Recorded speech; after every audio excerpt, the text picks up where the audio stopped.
There are, in fact, hundreds of hate groups in this country, their members living largely in the shadows. More about that now from Jim Axelrod. Don't want to get out of the way. Who makes up America's hate groups? Ask Christian Picciolini. That's him nearly 25 years ago, a leader in the skinhead movement. Who are the people who make up the rank and file of the white supremacist movement?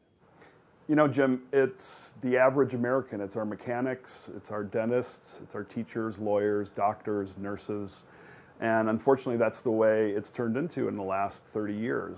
Born and raised in working-class Chicago, he joined his first white power gang at 14, before quitting 8 years later and starting a nonprofit to combat hate. This notion that white supremacists are all around us, it's a very scary picture you paint.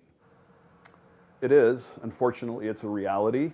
The Southern Poverty Law Center counts more than 900 active hate groups in the U.S., a number that's growing. This is a movement that is really fueled at this moment by a lot of young, angry white men. But Heidi Byrick, who tracks hate groups for the SPLC, agrees with the former skinhead, Picciolini.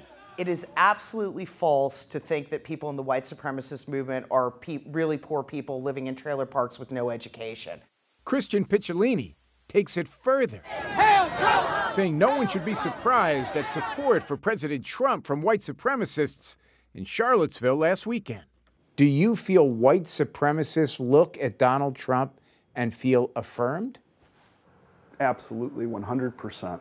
You know, the anti-immigrant, anti-refugee talk, and the idea to put America first, those are all things that we talked about 30 years ago, and it resonates just as deeply with the people who are in this movement. This past January, the Obama administration gave Picciolini's group $400,000 to continue its work battling hate groups.